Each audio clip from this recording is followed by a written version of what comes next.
నేను ఒకసారి అన్నతో కూడా మేము బాంబే వెళుతున్నాం, బాంబే మీటింగులకి వెళుతున్నాం. బాంబే వెళుతుంటే ఇదే విజయవాడలో మేము ట్రైన్ ఎక్కామండి. నేను వెసులన్న ఇంకా నాతో ఇంకొక ఇద్దరు మేము నలుగురిమి. మాకుండే దైవ కృప ఏంటంటే ఆ రోజుల్లో, ఇప్పుడు కాదులే, ఆ రోజుల్లో మేము ట్రైన్ ఎక్కామంటే మాకు రిజర్వేషన్ చేసిన భోగి ఎట్లా ఉంటుందంటే లైట్లు ఎలాగో ఫ్యాన్లు తిరగవు. మా కృపది. ఇక ఫ్యాన్లు తిరగాలంటే జోబులో పెన్ తీసి మా చేతితో మేము తిప్పుకోవాలి కాసేపు. ఎప్పుడు మేము ట్రైన్ ఎక్కినా మాకు కలిసి వచ్చే కాలం ఏంటంటే ఇట్లాంటి భోగినే వస్తుంది మాకు, అంతే. ఆ రోజు కూడా అదే జరిగింది. ట్రైన్ ఎక్కేమో మా సామాగ్రి అంతా కూర్చుకొని పేర్చుకొని అన్ని దాచుకొని అన్ని ఫిట్ చేసుకున్నాం. బాగా ఆకలిగా ఉంది, ఎందుకంటే ఆ రాత్రి మేము అశ్వారావుపేటలో మీటింగ్ ముగించుకుని విజయవాడకు వచ్చి ట్రైన్ ఎక్కాం. బాగా ఆకలిగా ఉంది. అప్పట్లో విజయవాడలో సేవ చేస్తున్న దైవజనులు మాకు పులిహార పోట్లాలు తీసుకుని వచ్చి ఇచ్చాడు. ఇక సామాగ్రి సర్దుకున్న తర్వాత ట్రైన్ బయలుదేరిన తర్వాత ఫుల్గా పీకల కన్నా తిన్నాం. ఆకలి వేసినోడు ఆకలి ఎట్టుంటుంది మీకు తెలుసుగా. ఆకలి రుచి ఎరగదంట, నిద్ర సుఖం ఎరగదంట, పెద్దల సామెతలు. సరే పీకల కన్నా తిన్నాం. తిన్న తర్వాత ఏమవుతుంది? కళ్ళు బరువెక్కుతాయా లేవా? మాట్లాడరేంటి? కళ్ళు బరువెక్కుతాయా లేవా? కొంచెం కడుపులో ఒత్తుపడేసరికి మత్తు వచ్చింది. మనకు మత్తు రావాలంటే కడుపులో ఎత్తుపడాలి. ఇక కొంచెం నవ్వుకుంటున్నారేంటి? కొంచెం ఒత్తుపడేసరికి మెల్లగా మత్తు వచ్చింది.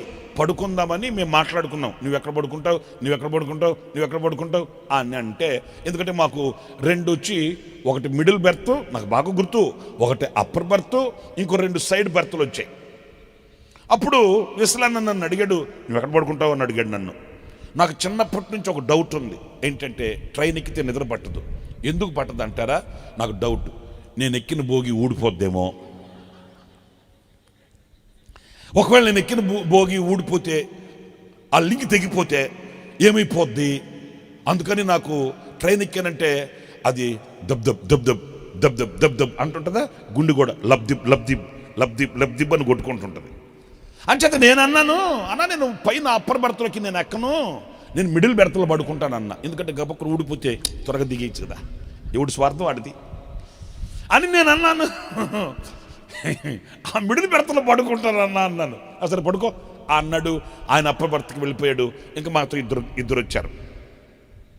వాళ్ళు ఈ సైడ్ బెర్త్లో పడుకున్నారు.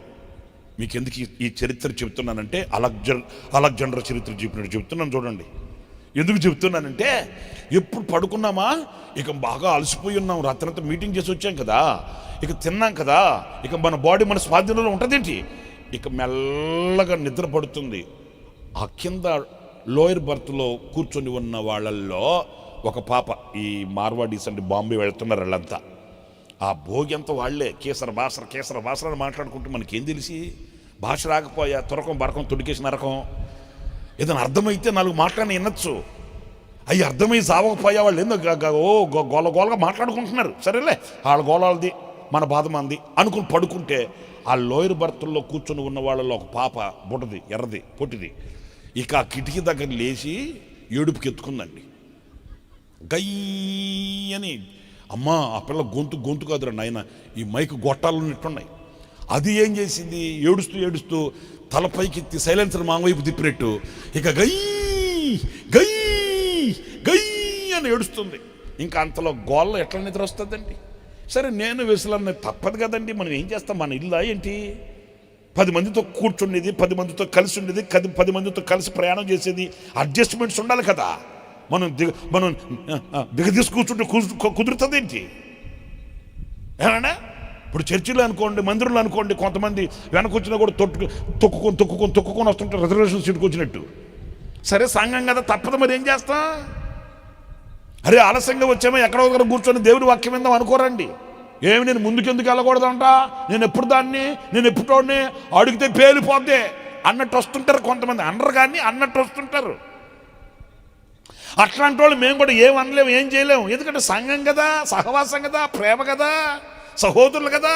అక్రమముగా నడుచు సహోదరుడు, అక్రమముగా నడుచు సహోదరుడే ఏమంటావేంటి? సంఘం అంటే సర్దకపోతాం, సమాజంలో కుదురుతుందేంటి? సరే ఆ పాప గయ్య నడుస్తుంటే మేము పట్టించుకోలేదు. నేను కానీ విశ్రాంతి కానీ అడిగి పడుకున్నాం, అయిపోయి పడుకున్నాం. ఇటువైపు మాతో వచ్చిన ఒక ఇద్దరు ఉన్నారండి బ్రదర్లో, వాళ్ళలో ఒకడికి ఎక్కింది కిక్కు. ఆడ వైపు తిరిగి అన్నాడు, ఏమమ్మా ఆ పాప అట్లాగా ఏడుస్తుంటే మౌనంగా ఉంటావేంటి? అది కూడా వాడి కిందకి వచ్చిందంటే కోపము. ఆ పాప గయ్యని తలపైకి ఎత్తి గొక్క తిప్పుకోకుండా ఏడుస్తుంటే ఆ మహాతల్లికి అప్పుడు దానిమ్మకాయ తినాలనిపించిందేమో. ఏదో ఆ పాప అమ్మకి దానిమ్మకాయ ఒలుచుకొని పుక్కెళ్ళు ఇట్లా విత్తనాలు వేస్తుంది ఇంక మిషన్లో. ఇంక మా వాడికి కిక్కెక్కినట్టుంది.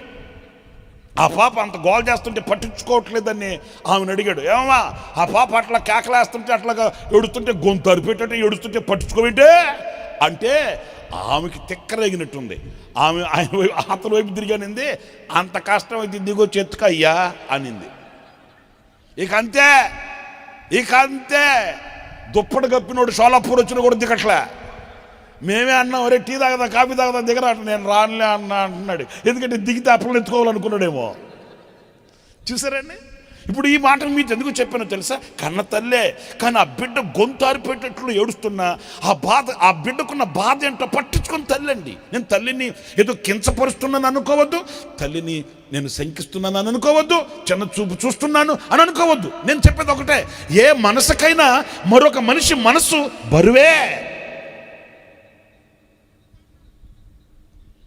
ఏ వ్యక్తికైనా ఎదుటి వ్యక్తిని భరించడం, సహించడం, లేకపోతే ఆ వ్యక్తిని మోయడం అనేది కష్టతరమే. అరే నవమాసాలు మోసి కన్న తల్లి కడుపును పుట్టిన బిడ్డ గొంతారిపోయేటట్లు ఏడుస్తుంటే ఆ బిడ్డ అవసరమేంది, ఆ బిడ్డ అక్కరేంటి, ఎందుకు ఏడుస్తుంది, ఎందుకు కన్నీళ్లు పెడుతుంది, ఆ బిడ్డకి కావలసిన అవసరతలు ఏంటి అనే ఆ మనస్సు కలగకపోవడం మానవత్వాన్ని చూపిస్తుంది, కాదనట్లేదు. కానీ నీ విన్నపాన్ని, నీ మనసులో ఉన్న కోరికని, ఆశని అర్థం చేసుకోగలిగిన నరుడు నరలోకంలో ఎవడు కూడా లేడండి.